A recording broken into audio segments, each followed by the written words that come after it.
def depuis daaw di ko def ci match yu mag yi nga xam ni léegi bi tënk na ko ñu jàpp ne match bii di am suba bi war a am entre diggante Walidane ak Thiès FC dañ ko jël muy match bu mag ci Ligue 2 ren match bi lañ njëkk a jël muy match bu mag ci Ligue 2. non deuxième bi. deuxième bi. y a eu AGEL HLM moo doon première journée bi kon suñ ko defee lii am na lu ñu beral waa Thiès beral boobu nag ci suñu taxawaay ci suñu doxalin ak ci suñu pas-pas ci lay leere kon li ñuy njëkk a wax dañuy ñaan ñaari équipe yi seen njiit di seen président di ñaan président commission d'organisation yi di ñaan entraîneurs yi di ñaan acteurs yi di joueurs yi di ñaan public yi supporters yi fair play ndaxte suñu bëggee jaay suñu football jaay suñu ligue bi ba nga xam ni ku ko gis mën ci dugal xaalisam te koom boobu ci club yi lay dellu club bi bu ko amee delloo ko ci joueurs yi ku nekk delloo ko sa kër kon war nañ góorgóorlu ba loolu ñu def ci na mu gën a rafet mën nañ jongante nag mais jongante bi nag ku nekk xam cër bi sa moroom am nga jox ko taxawaay bi nga war a nga taxaw ci yar ak ci teggin ba lépp luñ ci seenu suba ñu am ko ci loolu daal moo doon mébatu ndaje mi ubbi ko ñaan ñëpp ñu liggéey ci loolu ba nga xam ne suba ndamu Thiès lay doon ndamu football professionnel bi lay doon ndamu football Sénégal lañ door loolu daal laa doon sànni ci ay kàddu tënk ko wax directeur exécutif Amsatou bu amee loo xam ne ni war na ko ci yokk mu yokk ko ci. Monsieur, d'abord, je voudrais, à la suite de Pape Djibi Diop, remercier toute la presse. Vous êtes des partenaires stratégiques et qui œuvrez en tout cas dans le sens d'abord d'amplifier nos événements. Si nous avons fait l'année dernière une saison que tout le monde a qualifiée de saison réussie, nous le devons d'abord aux hommes de presse. Sur les 17 conférences de presse que nous avons organisées l'année dernière, on a organisé des conférences de presse à Thiès, 2 fois à Ziguinchor, à Diourbel, à Saint-Louis, à Dakar, à Pikine, Guédiawaye. Si nous avons organisé ces conférences de presse, c'est des conférences de presse qui ont été largement, je dis bien largement, suivies, accompagnées par la presse. C'est le lieu de vous remercier vivement pour, en tout cas, le compagnonnage que nous avons. Il ne peut pas y avoir, disons, de football de haut niveau sans une presse de qualité. Le témoignage que je veux apporter est que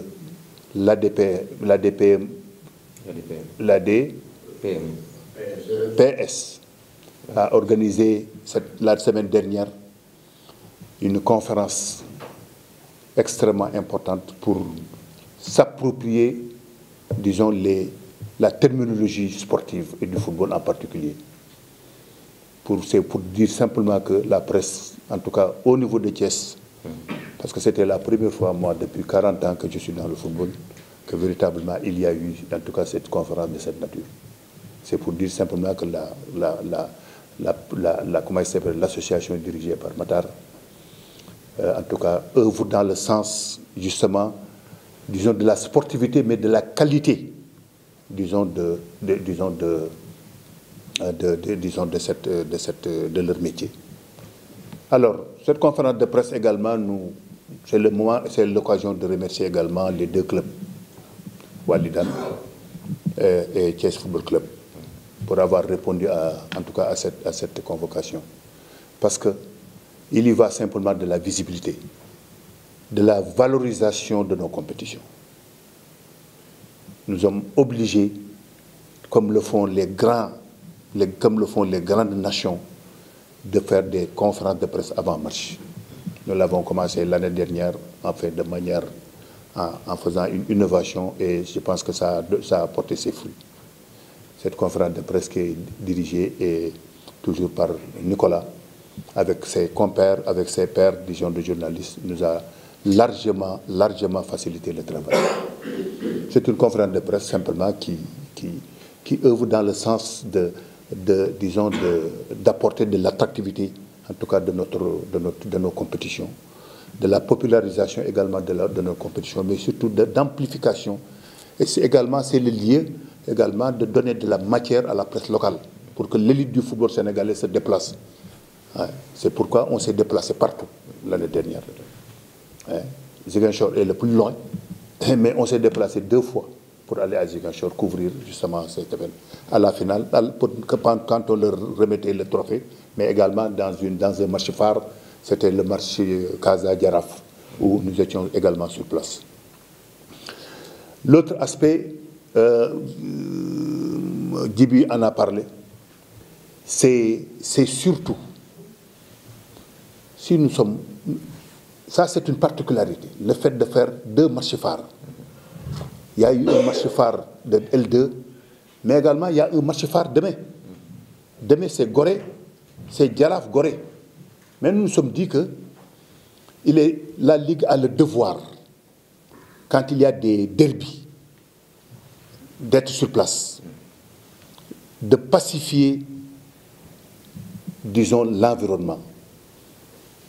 Les gars, nous ne sommes là. Il peut y avoir même des guerres, je dis bien des guerres. Les guerres se sont pacifiées autour des tables. Football, ce n'est ni la guerre ni la mort, comme le disait Giroud. Il y a eu des choses qui se sont passées. Je pense qu'il faut savoir non seulement pardonner, mais dépasser. Pour que véritablement qu'on soit dans la sportivité totale. Que chacun y mette du sien. Ça ne sert à rien. C'est d'abord nous, avant les supporters. Si les dirigeants que vous êtes, Walidan, que l'on connaît depuis les Navetan, Thiès Football Club que l'on connaît, je pense que ça fait partie des 2e équipes ou 3e, en tout cas, qui ont œuvré, en tout cas, dans le football professionnel.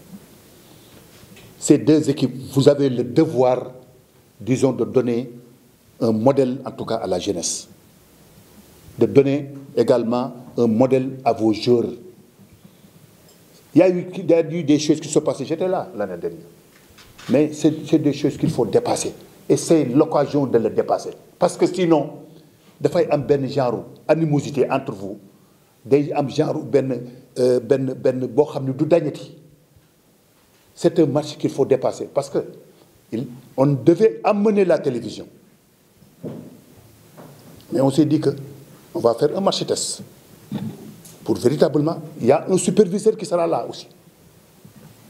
Donc véritablement, toutes les dispositions sont prises par la Ligue pour que véritablement qu'on fasse un match. Mais un match passionné. Mais passionné ne veut pas dire que toujours aller à la guerre. Un match où chacun joue pour gagner. C'est tout. Vraiment, nous vous convions, en tout cas, à un esprit de dépassement, à un esprit de fair play, à un esprit de solidarité. Et je pense que vous pouvez le faire.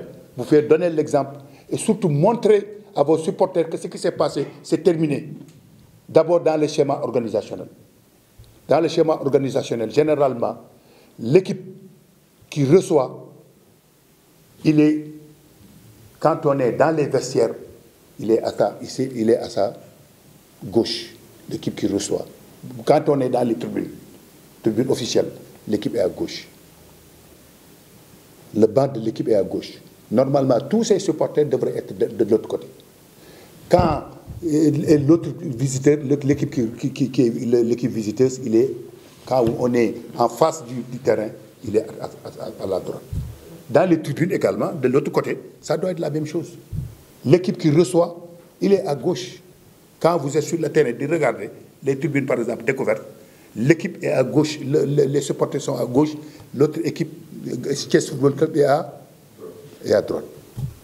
On est toujours derrière notre banc.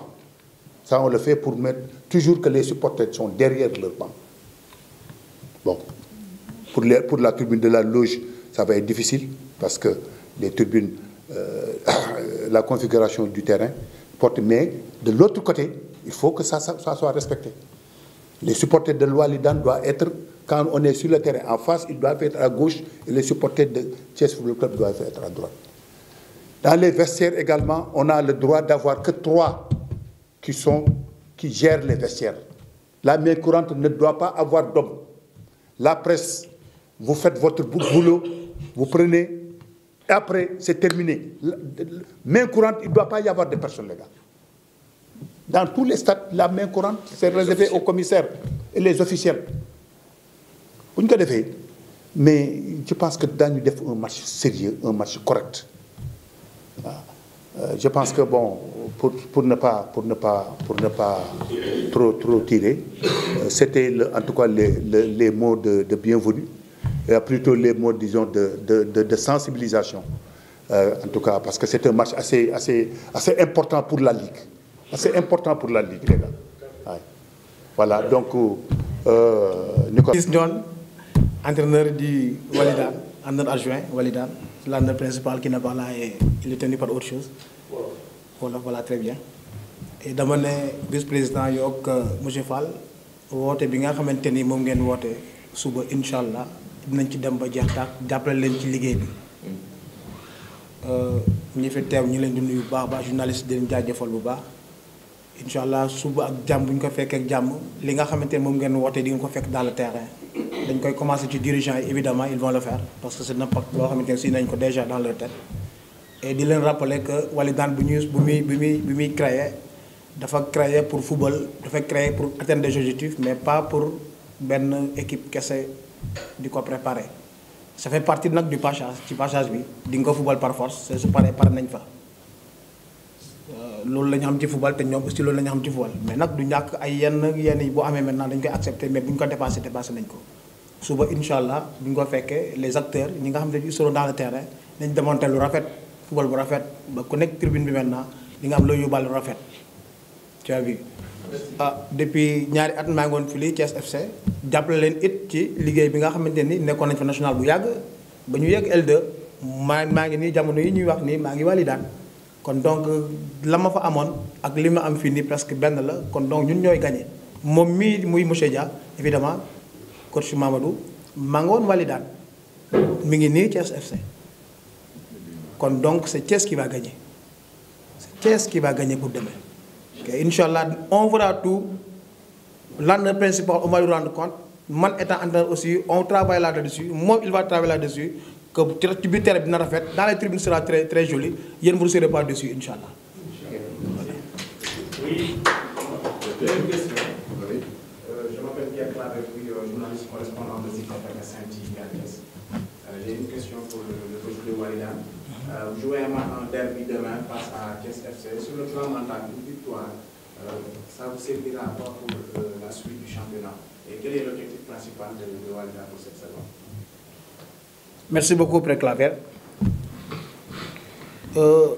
Derby, en principe, beaucoup de gars, moi, ñaar ñoo xamante ni même région bi la war a jàngante match bu metti match bi suba dafa am importance boo xamante ni daf ñu ko amal. C'est un match boo xamante ni c'est un championnat, on cherche des points. Non seulement on doit jouer pour gagner, parce que FC est devant nous. On doit faire le maximum pour gagner ce match. À défaut de ça, maintenant on prend des points, maintenant on se départage par des points, mais le maximum, on va faire le maximum pour nous wuti points yooyu noonu. Championnat bi dem na demul, mais on ne va pas laisser ñi nga xamante ni ñi ngi ci kanam maintenant mu gën a étiré wu, sinon après dankante bi day metti. Dès l'entame maintenant dañ ciy njëkk a nekk. On a perdu un match la fois passée chez nous, mais on va se rattraper très vite. On n'a pas la meilleure équipe. Eux, ils n'ont pas la meilleure équipe, mais le meilleur sera dans le terrain le jour J. Ki nga xamante ni moom la yàlla choisir pour que mu am ndam alors yàlla dina ko jox ndam. Victoire bi li mu ñuy defal wala le match demain l'importance de ce derby li mu ñuy def maintenant c'est très vite rapprocher maintenant ci peloton bi premier deuxième ba ñoo raw lu bari. De telle sorte qu'on a préparé le match tranquillement, psychologiquement, physiquement, mentalement, comme naturellement. Et puis, aller chercher ces 3 points. Et on est prêt pour aller chercher ces 3 points. Et on est capable de le faire. On n'a pas une équipe faible dans ce canal, mais on n'a pas une équipe aussi, on n'a pas une équipe faible. On n'est pas fort, on n'est pas faible, mais on va faire le maximum maintenant pour aller chercher ces 3 points. Monsieur Préclaver, si vous avez d'autres questions, s'il vous plaît. L'objectif de l'équipe, c'est C'est comme toute autre équipe. C'est pour prendre la première place ou bien prendre la deuxième place. L'année passée, on a pris la troisième place. L'objectif de cette équipe maintenant, c'est prendre la deuxième place. À défaut de ça, maintenant, c'est la première place. L'objectif, c'est de monter. C'est pour ça que je dis que les matchs derby là, ça compte, ça ne compte pas. Mais c'est la fin qui nous intéresserait. Que le Walidane monte en L1. C'est ça l'objectif. Merci. Oui, vous vous présentez. Bonjour tout le monde, c'est Cheikh Raoul. Cheikh Raoul. Voilà, j'ai deux questions. Une pour l'entraîneur de Walidane FC et l'autre pour le président de la Ligue. Le vice-président. Les deux entraîneurs d'abord. Demain, il y a un facteur important qui sera déterminant dans cette rencontre, c'est la gestion des émotions. Est-ce que vous en avez discuté avec vos joueurs compte tenu de ce qui s'est passé l'année dernière? L'autre question qui s'adresse au vice-président de la Ligue de football. Président, comment s'est fait le choix pour que cette rencontre puisse être de la réflexion comme affiche phare de cette journée? Je vais vous emprunter vos propos. Vous avez utilisé dans le mot quiproquo. Est-ce que ça veut dire que c'est cela qui a, disons, dicté le choix de cette rencontre comme affiche phare de cette journée? Voilà, merci. Voilà, merci cher. Merci beaucoup. Je l'ai rappelé tout de suite. On a préparé nos jeux psychologiquement d'abord. Et ils sont conscients bien avant. Tout de suite, à l'entraînement, on a fait quelques allusions maintenant par rapport au derby qui s'est passé dans les navetans d'abord. Allusions d'abord, je dis. Et comment ça se joue dans les navetans. Et on va remonter ça un tout petit peu en L2, mais d'une manière très obtempérée, d'une manière très correcte, d'une manière très civilisée en même temps. On a travaillé les joueurs, on a travaillé encore nous entraîneurs, on a travaillé les joueurs, on a travaillé les dirigeants aussi, on a travaillé sur nous, parce qu'on est supporters, on est supérieur. Et que demain, ça ne va pas dégénérer. Le public sera très content de la prestation de demain. Je ne suis pas Dieu, mais je suis très optimiste par rapport à ça. C'est pour relever le niveau de jeu des Thiessois, c'est pour enlever certaines remarques que les gens faisaient par rapport au Walidane, par rapport aux autres clubs. Et Raoul, je dis qu'on a bien travaillé là-dessus. Ça, on a bien travaillé là-dessus et j'espère qu'on espère beaucoup et on ne sera pas déçus sur la prestation de demain. J'espère beaucoup. Merci. Abdourahmane Diatta. Oui. Cheikh Tidiane Gomis, Ando. Abdourahmane Diatta, Ando. Georges Diatta, oui. Voilà la question de Baptiste. Ça. L'état d'esprit des joueurs pour le match. Wow. D'abord, de me présenter. Abdourahmane Diatta, capitaine de Walidane FC. Di nuyu ñëpp, le directeur, président fédération, di nuyu coach Thiès FC, président Thiès FC. am na woon na sama président tamit nawetaan suñu dirigeant Walidane di nuyu ñëpp.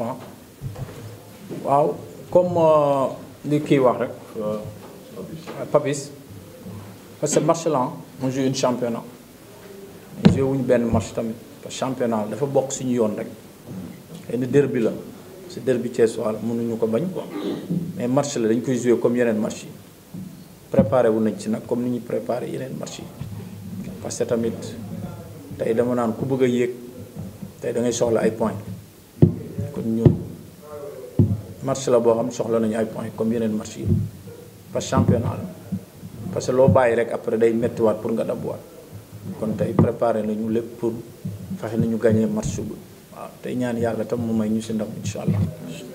Merci. On va avec Thiès FC.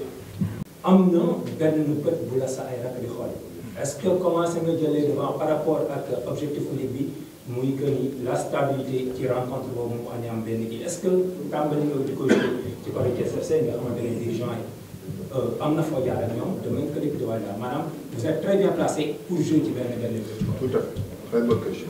waaw loolu moom booy seet parce que man dama naan li passé daaw loolu passé na ko parce que ñu ngi beneen saison lañ nekk kon contexte yi day changé waaw mooy li ma wax rek ñun souvent booy seet même booy sa ñun bi ñuy entraîné dam leen ko wax man leen match la comme les autres peut-être derby moom suñu nee derby la loolu moom mënuñu ko dit mais match la comme les autres dañuy ñëw football pour gagner mais pas pour ñëw pour parce que non wu ñoom nag parce que football la ñoo bokk même région bi yaakaar naa bu ñu nee derby Thiès yëpp dañuy ñëw seetaan si suba kon yaakaar naa war na mën a ne match bu neex ba tey lañ si doon xaar daaw ñu bañ ko si gis ren waaw ñu joué ko si jàmm ak salaam mu jeex si jàmm ak salaam que le meilleur gagne waaw. Qu'on passe au coach de Dia. Donc nous on est dans ce monde merveilleux qui est le football. Ni ko mag ñi doon waxee rek le football c'est le plus beau sport au monde surtout quand il est pratiqué par des artistes day neex a seetaan day neex donc vraiment ñuy sant yàlla bu baax ba ñu fi nekkee di nuyu ñëpp di nuyu suñu équipe à Walidane la presse et vraiment les membres de la ligue et vos coachs Amsata qui m'ont beaucoup appris et on est là on parle de ce derby et c'est normal c'est un derby suñu demee ci l'origine du mot c'est un mot d'origine anglaise. Vraiment, un derby, c'est deux équipes qui habitent côte à côte. C'est différent un peu des matchs classiques. Parce que classiques, ce sont les Real Barça ou bien les... Mais un derby, c'est Inter de Milan, Milan AC ou Atlético Madrid, Real Madrid. Et nous, on habite ensemble, on habite dans le même coin. Moi qui vous parle, j'ai été là-bas. Et c'est là-bas que j'ai fait mes humanités comme entraîneur. J'ai été le premier capitaine de cette équipe du Walidane. Et c'est au Thiès FC aussi que j'ai fait mes humanités en petite catégorie. Et aussi en Ligue 2 en senior. C'est là-bas que j'ai joué sur les ordres de Lucien Préra et de Sédar Sarr. Et aujourd'hui, je suis là et je connais le coin et j'ai grandi là-bas. Et je connais énormément de choses là-bas. J'ai été là-bas, j'ai été entraîneur junior, on a remporté la Coupe du Sénégal en 2013. Après, j'ai été en équipe senior pendant 5 saisons. Et aujourd'hui, je suis au niveau de Thiès FC. Et alhamdulillah, santé à la bouba. Et moi, je mais on a du peine à marquer à Thiès. On a joué 2 matchs. On a perdu 1-0 contre Mbou Petit Côte. Et on a fait 0-0 contre Diamant de Fatigue. Et pourtant, c'est un match qu'on devait perdre normalement si on parle footballistiquement parlant. Parce que je pense que techniquement, ils étaient meilleurs que nous, surtout en premier mi-temps. Et nous, en deuxième mi-temps, on a essayé de gérer ça et avoir un point. Nous, chaque jour, l'essentiel, c'est de ne pas rentrer brouillé. Les matchs, on les prend dans l'ordre chronologique. Par exemple, demain, c'est Walidane, mais après le Walidane, on passe à vendredi, on joue contre HLM. Maintenant, on essaie à chaque fois, si on sort à l'extérieur, d'avoir un minimum 1 point à domicile si on reçoit, si on ne peut pas gagner, et si l'adversaire, par exemple, nous est supérieur un peu, parce que ça peut arriver au football. Même le Real Madrid ou bien Barcelone perd parfois. Donc, pourquoi pas nous on n'est pas... Il y a connu qui Ligue 2 par rapport aux autres équipes. C'est vrai, Walidane, Thiès FC, moi, je du tout. Mais Thiès FC, c'est une équipe qui a gagné en Ligue 2, du tout. Mais peut-être on gagne de l'expérience à chaque année. Et nous avons des matchs aussi, nous sommes mais nous avons une ambition, des points, nous avons une phase aller. Et nous avons une phase, Inch'Allah, nous avons.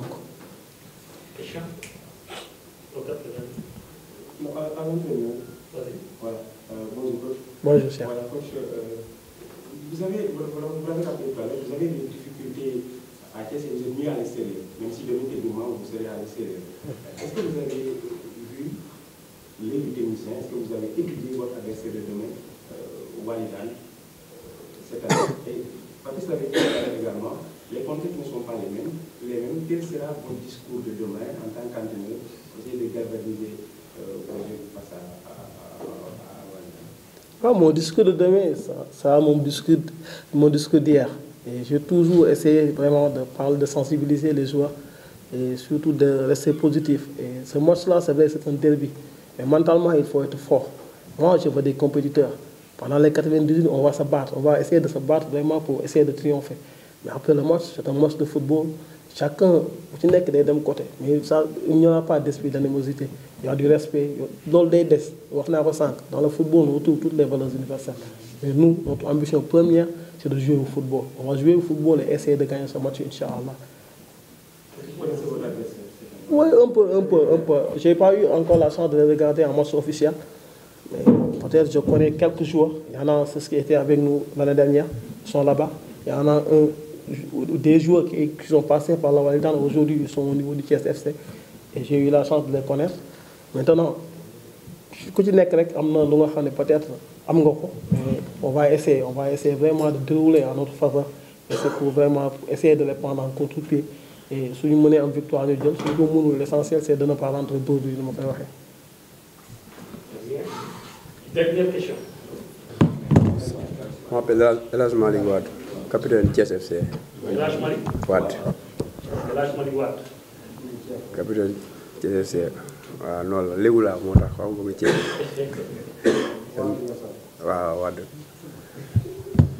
mën naa ñëwaat si question bi ma ne am na ñu ne match derby la. waaw am na ñu ne match de passionné la maanaam du am yenn enjeu yi yéen dans votre vestiaire maanaam mooy seen vestiaire seen équipe loolu ñu préparé jamono bi gis waa ay waa daal loolu ko préparé. ma leen jaajëfal si question bi rafet na trop nice mais dañ koy préparé rek sereinement rek comme ni ñuy préparé yeneen match bi ça veut que derby la mais xam nga dañ siy jàpp rek yàlla bëri na sutura te yàlla def ndam loolu lañ siy bëgg te ku si bëgg ku nekk kuy yaa ngi ñaan yàlla am may la ndam ñun si loolu la ñuy tàggat quoi chaque instant ndam rek la ñuy tàggatuñu sax si leneen ñun ndam rek te bu ñu sañoon yàlla ma ñu ndam si match bi ñuy joué suba waaw ñu ngi koy préparé nag sereinement nag di ko ab waaw noonu lañ ko mën a préparé.